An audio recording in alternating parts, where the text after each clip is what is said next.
Today's show is presented by True Classic. Get 25% off using that link down below, trueclassic.com/chatsports. And coming up on Eagles Now, a new Haason Reddick update. Looks as though he wants to stay in Philadelphia, but are the Eagles going to pay him? Let's get into it.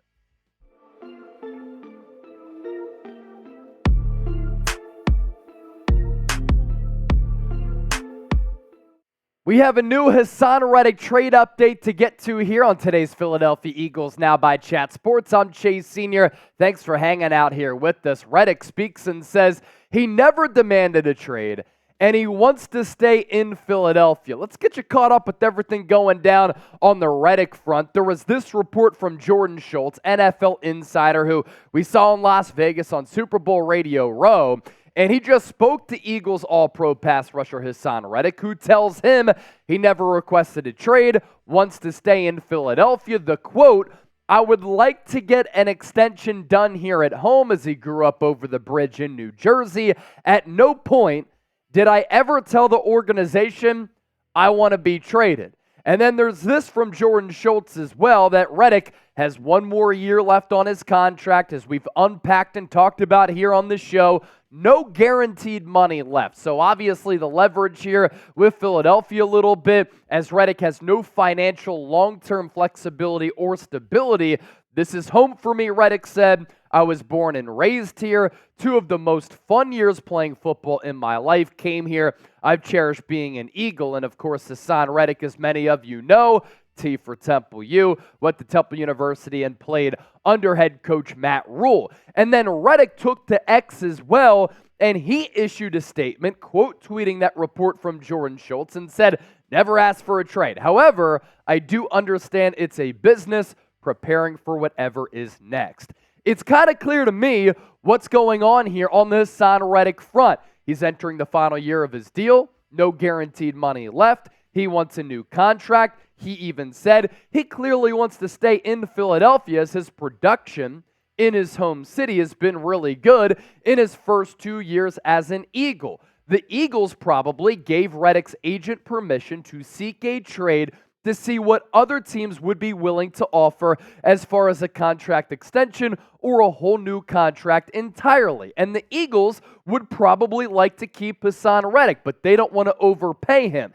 If Reddick wants a Myles Garrett contract, because their numbers are very similar, about $25 million per year, it's probably too rich of an asking price for Philadelphia, considering their cap situation and Jalen Hurts' contract set to come into play over the next couple of years. And if it is indeed too rich for Philadelphia, they might trade him, not give him that contract, but then get some good compensation back in return.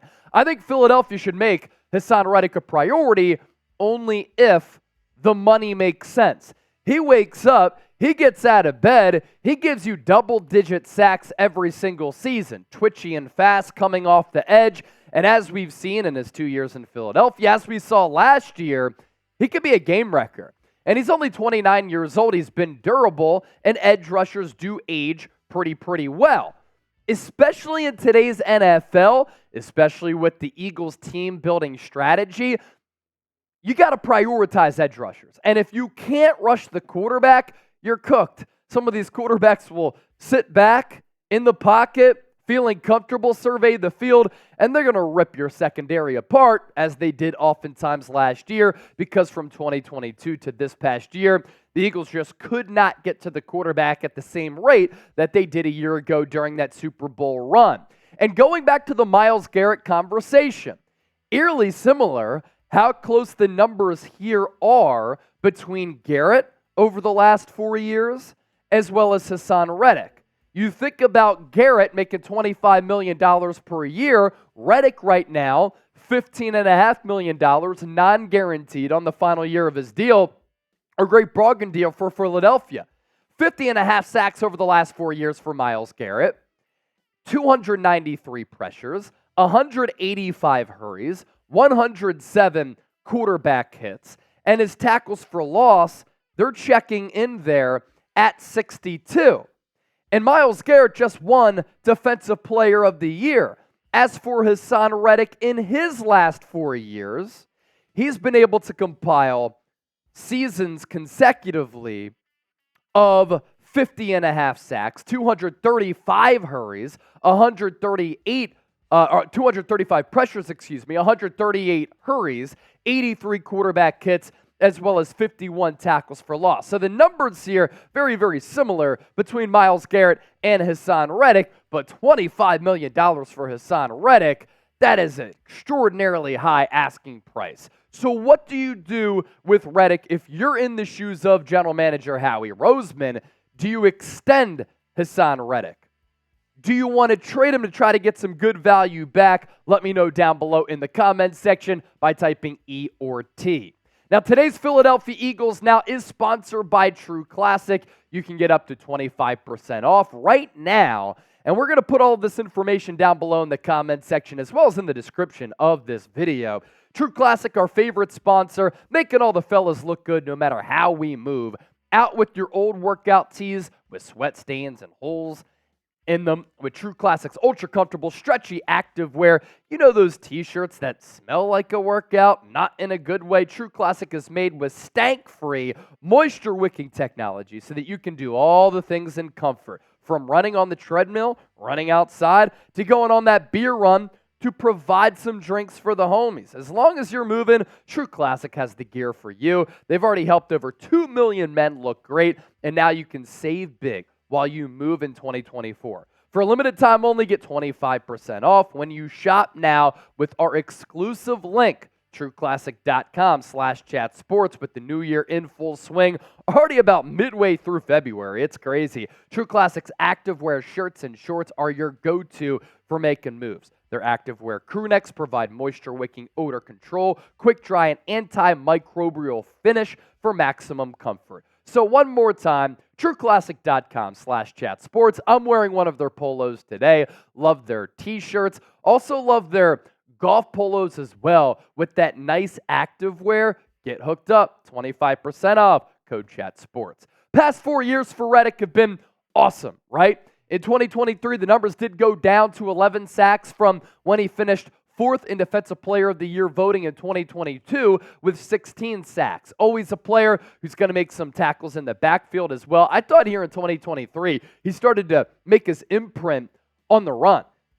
Against the run, Haason Reddick, usually known as a pass rusher, he was destructive against the run game as well. And he's just always a player who's going to be able to make his imprint be known by getting after the quarterback with sacks, quarterback hits, as well as pressures. Just a game changer at that edge rusher spot. And I think under defensive coordinator Vic Fangio, Fangio is going to be able to elevate the game for Haason Reddick, and he's not going to have him dropping back in coverage like Matt Patricia did at moments toward the tail end of the year after he took over for Sean Desai. Now, if the Eagles do trade Haason Reddick, there are pre-June 1 implications and post-June 1 implications. Pre-June 1, Reddick's cap hit in 2024, $21.3 million. Dead cap charge in 2024 of $19.1 million. The cap savings, only $2.2 million. So when you look at these numbers here, it just would make a lot more sense for this trade to happen after June 1 because the cap hit would be 21.3, the dead cap 5.4, 2025 dead cap charge of $13.6 million, but your 2024 cap savings, $15.9 million. So from a fiscal sense for Howie Roseman, who's a financially savvy guy, a trade for Haason Reddick after June 1, where you kind of understand where your roster is because this is after the draft, this is after free agency, you know what your cap situation is going to be, you might know what weaknesses you need to address on that roster. That's why you trade Reddick probably post-June 1 because of the financial implications there. What's of note when you talk about a Reddick deal, both with his contract and a trade, Eagles as an organization, for as long as I've been alive, from when I started watching the Eagles in the late 90s when they had players like Hugh Douglas, then they paid Javon Curse, and then all throughout my life they've prioritized edge rusher, is that they have two really, really good players and two productive players and two important players on this Eagles defense who were set for big contracts. Now, I don't think Josh Sweat, who's also in a contract year like Haason Reddick, is going to get the deal of Reddick. He's not the same player, but he's been a productive player for Philadelphia. His numbers over the last 4 campaigns have been very, very solid, and this has been a homegrown product who the Eagles drafted, I believe, in the 4th round out of Florida State, coming out of high school, one of the most highly touted recruits in the nation, but then he tore up his knee, so his stock dipped a little bit. But a player that the Eagles have been able to have as a homegrown talent who's really grown into his own. In 2022, like many other players on this Eagles defense, he was able to have a career year with those 11 sacks. Then his production, like everybody else's, goes down in 2023, down to 6.5. Given the injury issues and just the player that he is, I'm down also to sign Josh Sweat to a contract extension. But it all comes down to the asking price. For Reddick's deal, the final year of that contract in 2024, it's been a great bargain deal for Philadelphia. When you're getting a player at a premium position like edge rusher who's giving you double-digit sacks and you're paying him about $15 million per year, I said it going into 2022. My goodness, this is a classic Howie Roseman move because of the player that you're getting for the price tag that you're paying him. And you've really made good on that investment. But how much and how high are you willing to go with that new contract? $15 million to $25 million. That's a different stratosphere. And then we're talking about a completely different conversation. Again, final thoughts here. Eagles should extend Haason Reddick if the price makes sense. And then you're looking at this roster right now. You backload that deal, and then you make that contract very, very team-friendly. Make sure you subscribe to us here on Eagles Now. This is your year-round home for the best Eagles coverage. Everything that we do, in my eyes, informative, entertaining, and insightful. And let's get to 72,000 subscribers.